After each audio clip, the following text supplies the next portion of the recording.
So from the legal standpoint, let's talk a bit about policy and gender issues. And this morning, our focus has to do with women in media. AWMA basically has been taking a look at the presence of women in media, especially in key positions, how women are discriminated against on the media landscape. And we delve into that all-important conversation as we engage Dr. Abna Yeboah-Benin. She's a lecturer at the University of Ghana, and she is a member of AWMA.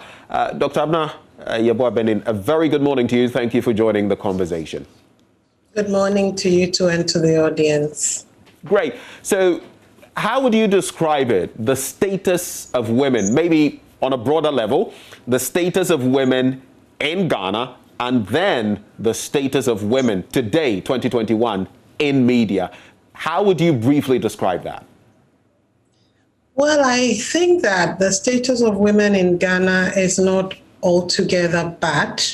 And same can be said for status of women in media, but it's also not perfection. It's not what you would wish should be the case. And I speak in terms of opportunities available, the ability to access those opportunities because of how you're positioned, etc. Even our presence in leadership. So there's a lot of room for improvement.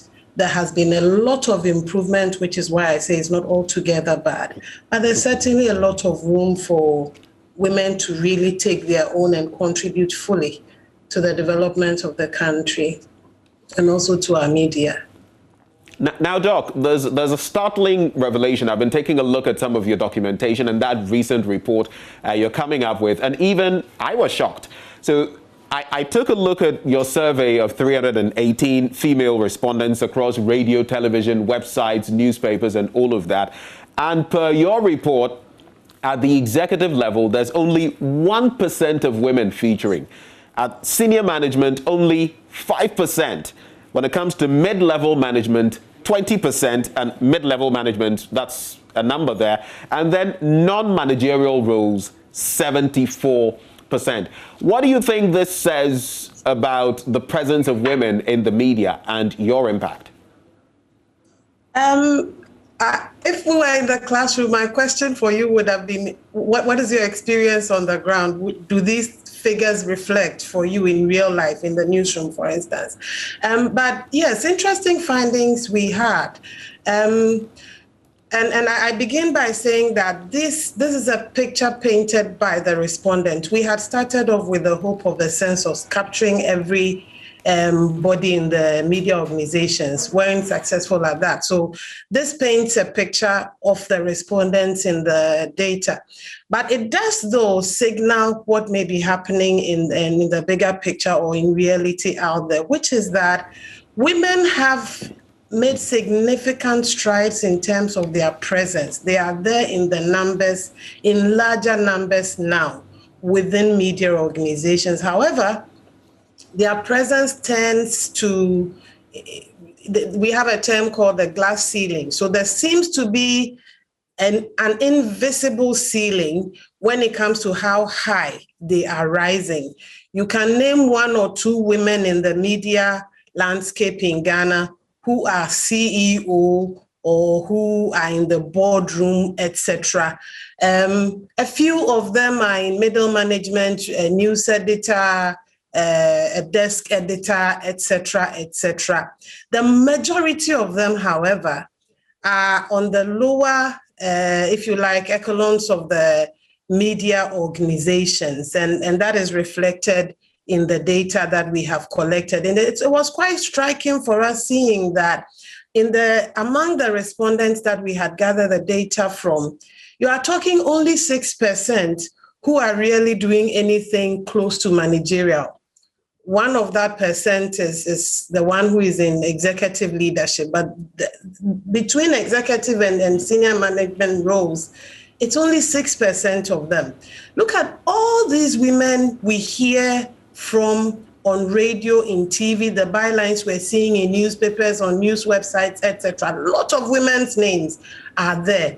The issue, though, is that according to our findings, they don't progress much or they are not in the meeting rooms where decisions are being taken as to what should we put out there as content, as to who gets to rise, who doesn't get to rise, how much should we pay people. They are not part of those decisions because they are not in the management meetings. They are just not there. Doc, let me sneak in this bit of a concern. What do you think is making women in Africa and in Ghana, if we can localize it, not to progress to those higher echelons when it comes to the media? What do you think it is? Let's hit the nail on the head. What do you think it is? So a number of things. So we can't hit the nail once. It's quite a number of issues that may come into play if we're talking about the opportunities for women to rise in media or the absence thereof. But I think one of the very primary ones would come from the patriarchal manner in which our societies in Africa and in Ghana are organized. So until a bit recent history, boys, girls were raised to think that leadership is for the man, followership is for the woman. You were raised thinking that when you grow up, the man has to assume the leadership role, and your role was to support the process of the man's leadership.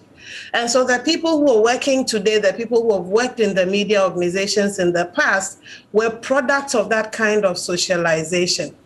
That being the case, within media organizations, when opportunities came for progression, when opportunities came for taking up leadership, which in itself is a very difficult thing, to be fair, you would have sometimes women shying away because, well, it's a bit too much, plus I wasn't quite ready for this. This is not what I am set up to do. And you would have the men relatively being ready to take those opportunities up.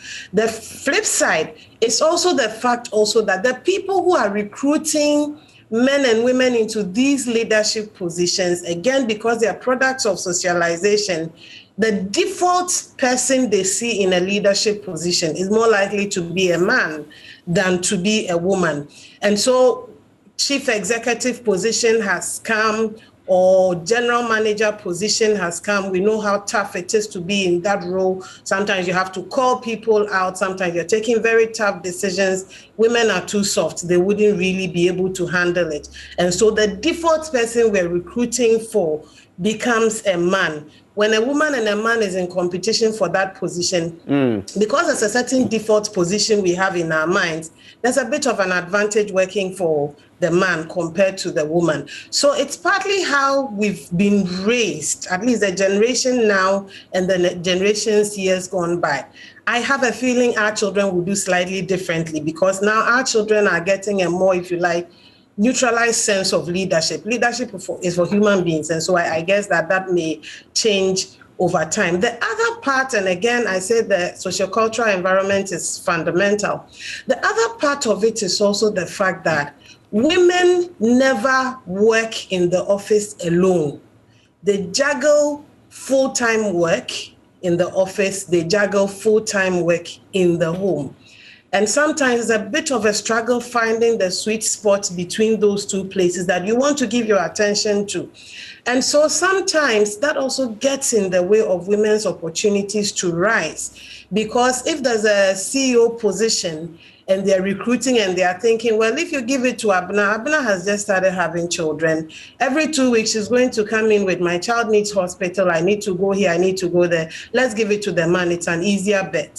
So all those things become, if you like, baggages that women are coming into the work frame with that may stand in their way of rising, of the opportunity to rise.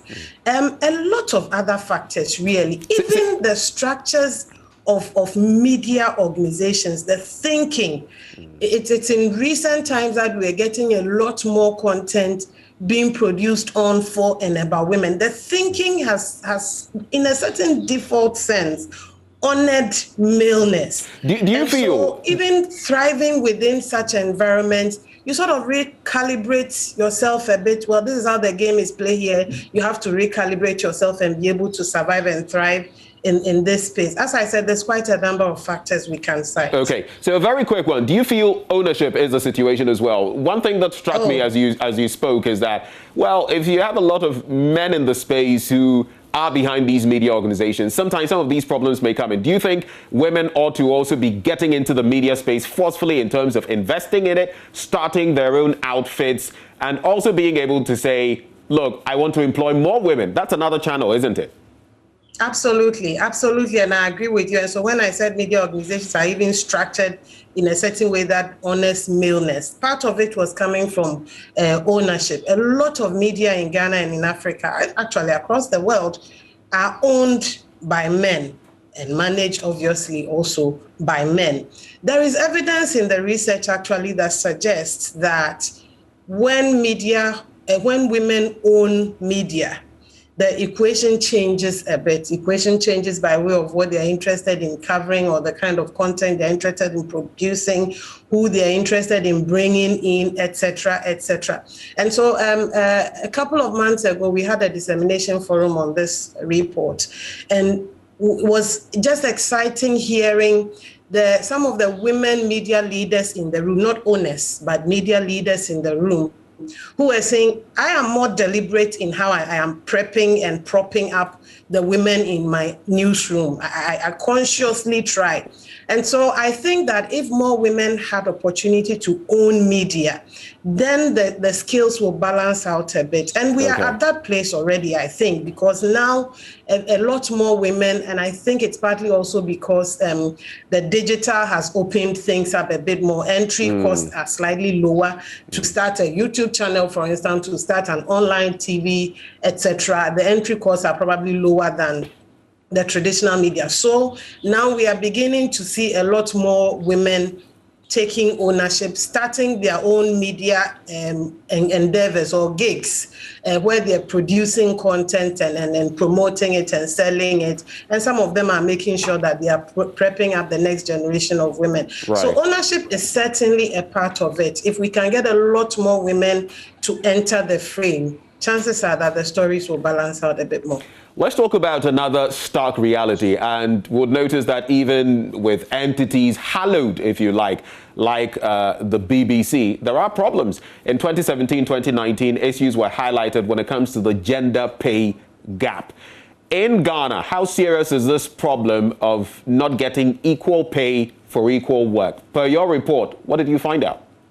Okay, so because our study has spoken only to men, there's a bit of a limit in how categorical we can be, because we've not gotten men's salaries to compare and say men are earning more than women in media. However, what we've done, besides asking the women what they earn, is also to ask them whether they feel a sense of pay inequality. In other words, if you compared yourself to your male colleague doing the same kind of work you do, do you get a sense that they're earning more or you're earning less? So the findings we have there are a bit tricky, because about 40-something% of them said, no, I think we are just fairly treated when it comes to pay.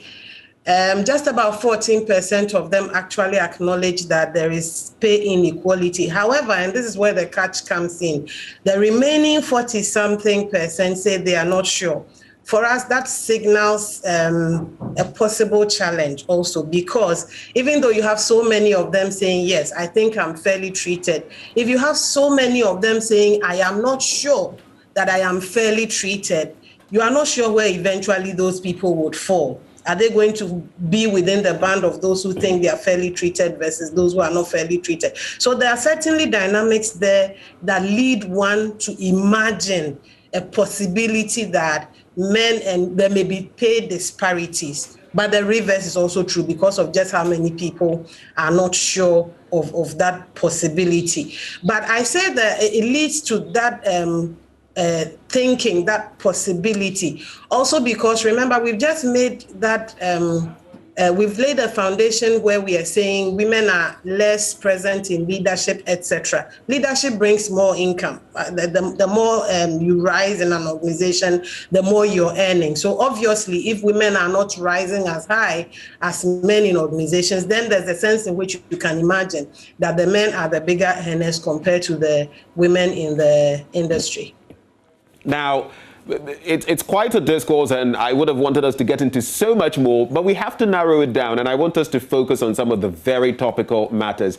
You did make mention of patriarchy initially, and if you have patriarchy, you will definitely have at the workplace something we all run away from: sexual harassment. What, per your findings, is the situation on the media landscape when it comes to sexual harassment?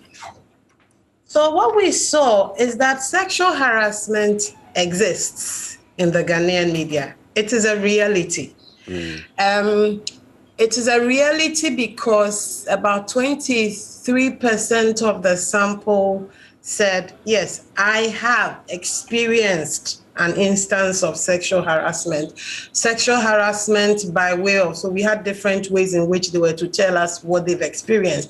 By way of an uncomfortable, unwarranted, unwelcome physical contact, by way of lewd comments, by way of somebody who thinks when they wake up in the morning, what they should share with me by WhatsApp is a pornographic material, etc., etc. And about 23% of them said, I have experienced sexual harassment. It tells us it is a reality. It is out there. Now, the anecdotal evidence we've heard actually had led some of us to think the percentages would be way higher. But 23% is not as high as some of us thought would be the case. So maybe to some extent that is good news. However, it is not good news because it shouldn't happen.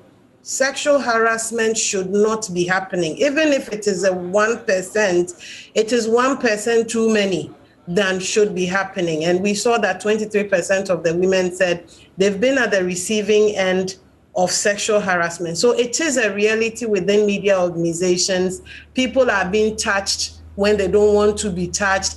People are being solicited for sexual favors when they're being recruited, when they're being assigned jobs, when they're asking for promotions, etc., etc. It is a reality within the Ghanaian media that needs attention. And maybe to climax the discussion, I know we could have spoken about paid maternity leave and all of that, but just to climax on this very final point, even when we talk about, women being sexually harassed and all of that, per what we know, in 2011, we realized that only half of all media organizations had any policy of sorts when it came to sexual harassment. What is the reality now, and what do you feel we should do to push that agenda to ensure that it is more difficult for sexual harassment to happen in media organizations in Ghana? Right. So you are right when you say that the evidence in the past was that a lot of media organizations did not have a policy on sexual harassment. It still is the same to a large extent. Yesterday were very pleasant, not a surprise, so I can't say a pleasant surprise. So it was pleasant news when we came to multimedia to present copies of the harassment guide we've developed. And the head of news there told us, oh, we have a policy here. And I was like, yeah, you have to have a policy. But yes, a lot of media, so good job, actually. That's an opportunity to say kudos to multimedia. But a lot of media organizations across the country, as we found in the study, do not have any policy that guides the management of harassment issues within media organizations. This is a problem because what it means is that as many times as sexual harassment incidents happen, there aren't any blueprints that tells a certain manager, these are your options in this situation, or there aren't even harassment committees that exist whose sole job is to take complaints of harassment, investigate, pronounce, make a pronouncement, and whoever is at fault get whatever the punishments are supposed to be, etc. For the most part, across media organizations in Ghana, such guidelines do not exist, such policies do not exist. And they are very important because they take out fluidity. They take out subjectivity. When there's a policy and the incident happens, it becomes possible for the news editor somebody has come to report an incident to say, okay, what does the policy say we should do right now? The policy says go and report it to the harassment committee. And so things become very clear-cut where we have sexual harassment policies. Unfortunately, it doesn't exist across media in Ghana. A few of them even have gender policies broadly, but to a large extent, these things don't exist within the media in Ghana. And if I may take the opportunity, so because of that, as one of the issues that arose out of the study's findings, AWMA and the School of Information and Communication Studies of the University of Ghana produced a sexual harassment guide. I actually have a copy of it with me right now. We've produced what we call Sexual Harassment Guide for Media in Ghana, which we are presently sharing with media organizations so that in places where they don't already have a sexual harassment guide or a policy, this becomes a document they could decide to adopt. It is not law. We are not binding anybody by it. But at least in the absence of that in the organizations, instead of them now commissioning somebody to produce one for them, AWMA and SICS have done them the favor. You look at it, you adopt it, and so this becomes a guiding policy that when instances of harassment are reported, you then fall on it and take action accordingly. This has been a very revealing, insightful conversation, and kudos to you and the Alliance for Women in Media Africa for highlighting these issues. I'll just wrap up on the point that we as men as well are involved, and we must lend our support to ensure that we curb some of these things happening, not only in media, in our academic community, among others. But Dr. Abna Yeboah-Benin, it's been a very good discussion. Thank you for joining us this morning, and we wish you the very best. Abna Yeboah-Benin is a lecturer with the University of Ghana, and she's a member of AWMA, that is the Alliance for Women in Media Africa. There's a lot more coming your way on the AM show. It's the European Union and their initiatives in diverse ways, even right here in Ghana. That is up next on the AM show. Do stay.